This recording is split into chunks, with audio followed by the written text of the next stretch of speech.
Bonjour mes bien-aimés, shalom, et merci de vous être rejoints à nous. Nous sommes l'église évangélique La Vie Abondante, un ministère chrétien dont la vision est de vous aider à faire de la vie abondante promise par notre Seigneur Jésus-Christ dans le livre de Jean, chapitre 10, verset 10, une réalité quotidienne. Moi, c'est votre frère serviteur Freddy Matoko. Je suis heureux de vous accueillir dans la présence du Seigneur afin de partager la parole de Dieu et aussi passer un temps dans la prière. Voilà pourquoi je vous prie de rester connectés jusqu'à la fin car le Saint-Esprit va nous faire du bien. Alléluia.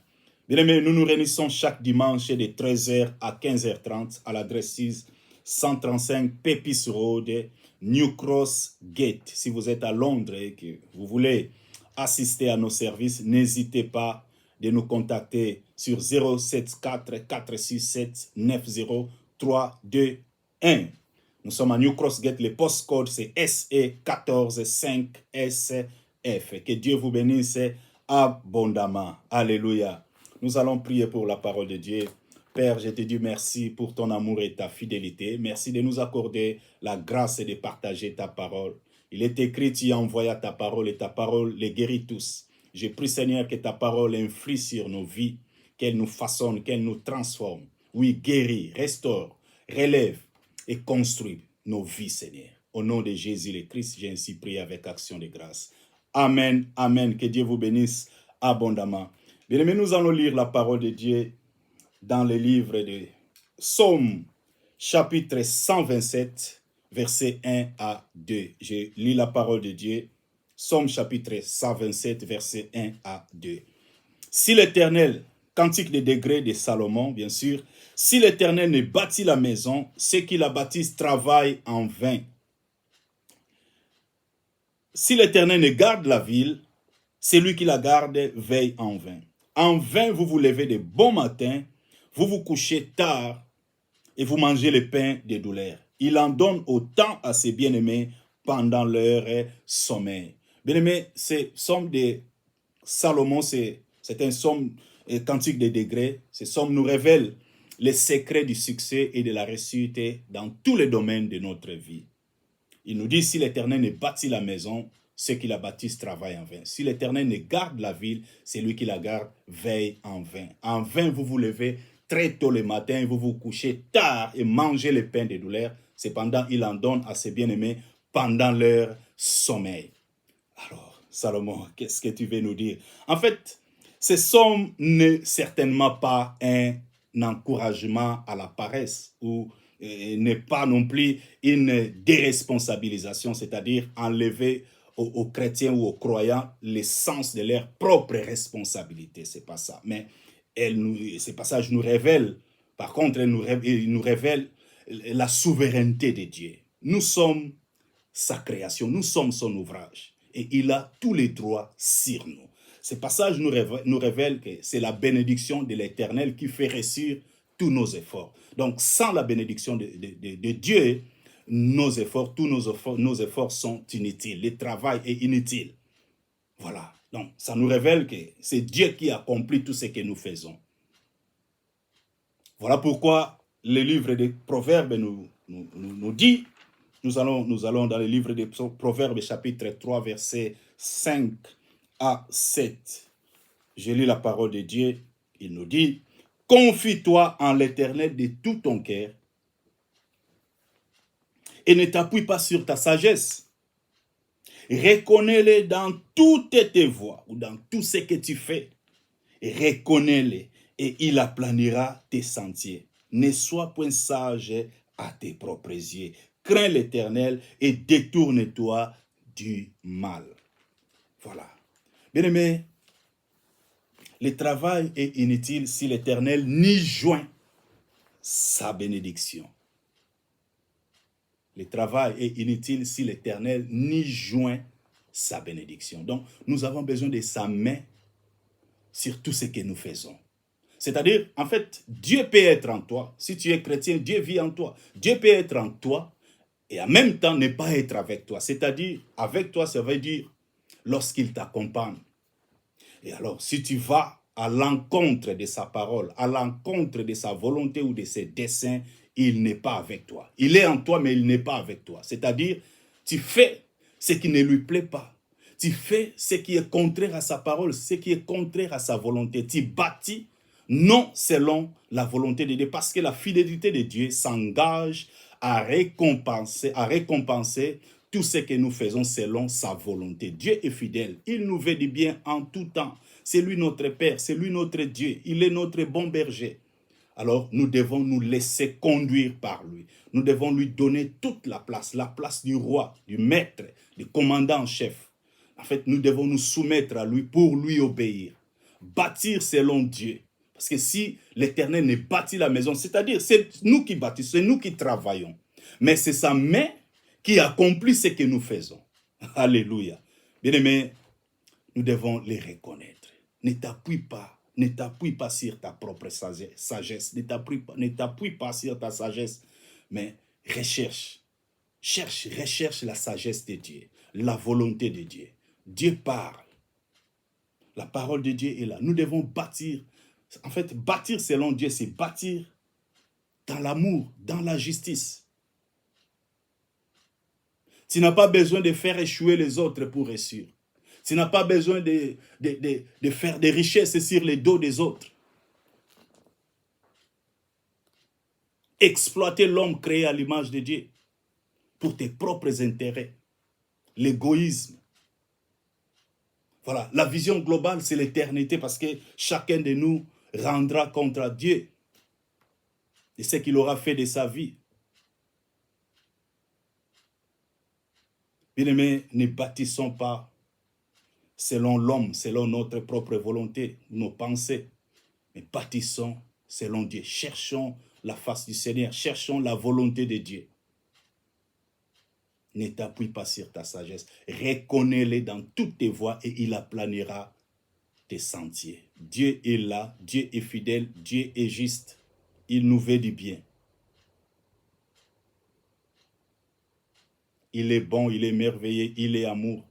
Si l'Éternel ne bâtit la maison, ceux qui la bâtissent travaillent en vain. Si l'Éternel ne garde la ville. En fait, il y a un autre passage qui nous dit presque la même chose. Psaume chapitre 33. Ça, c'est le psaume de David. Psaume chapitre 33, versets 16 à 22. Ce passage nous dit la même chose. Dieu est souverain, c'est lui qui accomplit tout ce que nous faisons. Ce n'est pas une grande armée qui sauve les rois. Ce n'est pas une grande force qui délivre les héros. Le cheval est impuissant pour assurer le salut. Et toute sa vigueur ne donne pas la délivrance. Voici l'œil de l'Éternel est sur ceux qui le craignent, sur ceux qui espèrent en sa bonté, afin d'arracher leur âme à la mort et de les faire vivre au milieu de la famine. Notre âme espère en l'Éternel. Il est notre secours et notre bouclier, car notre cœur met en lui sa joie, car nous avons confiance en son Saint-Nom. Éternel, que ta grâce soit sur nous, comme nous espérons en toi. Ce n'est pas une grande armée qui sauve les rois. Est-ce que le roi n'a plus besoin de la garde républicaine? Le roi n'a plus besoin de soldats autour de lui? Non. Ça veut tout simplement dire que Dieu est souverain. Les soldats doivent être là pour sauver, pour sécuriser les rois, mais c'est Dieu qui protège. C'est Dieu qui garantit la sécurité. Le cheval est impuissant pour assurer les salis. Toute sa vigueur ne donne pas la délivrance. En fait, c'est Dieu qui délivre, c'est Dieu qui sauve, c'est Dieu qui protège, c'est lui le gardien de nos âmes. Donc voilà la souveraineté de Dieu. Nous devons les reconnaître. Ne soyons pas des indépendantistes, des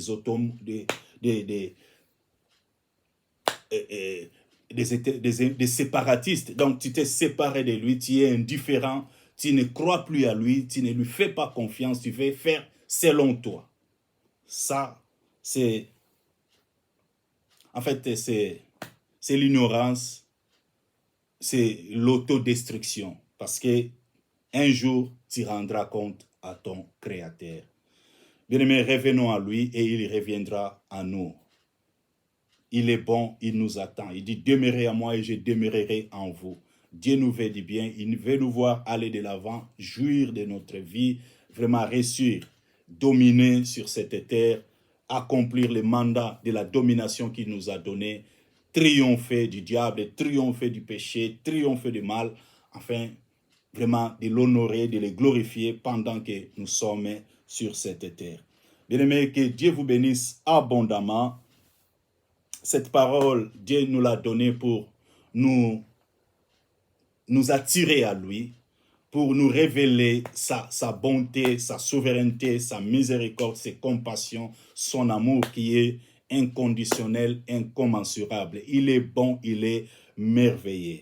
Je ne sais pas ce que tu es en train de traverser, mais cette parole, Dieu nous l'a donnée, comme je l'ai dit tout à l'heure, pour nous révéler sa souveraineté. Il est souverain, oui. Et quels que soient les efforts consentis et les finances investies, si la main de Dieu n'est pas sur ce que tu fais, tu ne réussiras pas. Il est grand temps, nous devons racheter le temps, il est grand temps de revenir à Dieu. Ça ne sert à rien de persister dans le mal, ça ne sert à rien d'agir loin de sa face. En fait, Moïse avait compris que sans la présence de Dieu, les voyages ne serviraient, il ne servirait à rien de poursuivre les voyages. Moïse avait compris, sans la présence de Dieu, il ne servirait à rien de poursuivre les voyages. Voilà pourquoi il a dit, pas un pas sans toi. Pas un pas sans toi. Quelqu'un qui connaît Dieu, celui qui connaît Dieu, ne peut jamais se permettre de marcher sans la présence de Dieu, de bâtir sans Dieu, de s'engager sans Dieu. Il est grand temps de revenir à lui. Il est bon, il est merveilleux, il est amour. Ton Créateur t'aime, il veut te faire du bien, il veut te délivrer, il veut te sauver. Tout ce qu'il te demande, de revenir à lui, de tout ton cœur. Donne-lui ton cœur. Tu dois être tout entier à lui parce que la fidélité de Dieu s'engage à récompenser ce que nous faisons selon sa volonté. En fait, nous devons vivre pour lui. Il nous a créés par lui et pour lui. Nous devons vivre non pas pour nous-mêmes, mais vivre pour lui. Faire sa volonté. Accomplir sa volonté. Ses desseins. Selon qu'il est écrit, nous sommes son ouvrage ayant été créés en Jésus-Christ pour les bonnes œuvres qu'il a préparées d'avance afin que nous les pratiquions. Bien-aimé, espère en lui, mets en lui ta confiance et il agira. C'est la bénédiction de l'Éternel qui enrichit et qui ne s'accompagne d'aucun mal, d'aucun chagrin. Dieu est bon. Nous allons prier. Tu vas prier. Demande à Dieu. Je ne sais pas ce que tu es en train de traverser. Je ne connais pas tes besoins non plus. Mais c'est que je sais que l'Esprit de Dieu est là. Le Saint-Esprit est là pour te faire du bien, pour te guérir, pour te restaurer. Il t'a donné cette parole pour te dire que Dieu est là. C'est lui qui a le dernier mot sur ta vie. C'est lui qui a le dernier mot sur ta vie. Et c'est lui qui a le pouvoir de changer le mal en bien. Si tu lui fais confiance, Dieu va agir.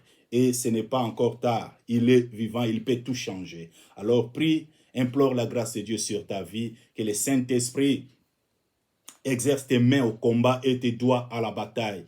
Prie, recommande ton sort à l'Éternel, mets en lui ta confiance. Dieu est là, il est bon, il est merveilleux. Père, je te dis merci pour ta parole. Il est écrit, tu veilles sur ta parole pour l'exécuter. Tu es fidèle à ta parole, tu es fidèle à tes promesses. Aujourd'hui, nous nous abandonnons entre tes mains. Nous revenons à toi, ô Dieu, toi notre Créateur. Nous savons, nous reconnaissons, Seigneur, notre incapacité, notre vulnérabilité sans toi. Nous ne voulons pas aller sans toi. Nous ne voulons pas nous engager sans toi. Nous ne voulons pas faire le voyage sans toi. Ô Dieu, nous te recommandons toutes choses, nos choix, nos résolutions, Seigneur, nos décisions, oh, nos fréquentations, nous te recommandons toutes choses. Étends ta main et fais-nous du bien, Seigneur. Guéris, restaure, relève. Oui, garde-nous fidèles à toi. Nous avons besoin de toi. Illumine les yeux, Seigneur, de notre cœur. Remplis-nous de la connaissance de ta volonté en toute sagesse et intelligence spirituelle pour marcher d'une manière digne de toi et que nous te soyons entièrement agréables, portant des fruits en toutes sortes de bonnes œuvres et que nous croissions en connaissance de Dieu. Remplis, comble-nous à tous égards par ta glorieuse puissance, afin que nous soyons toujours joyeux et patients, oui, pour faire face à n'importe quelle épreuve. Nous te faisons confiance, nous proclamons ta seigneurie, ton règne, ta domination dans nos vies.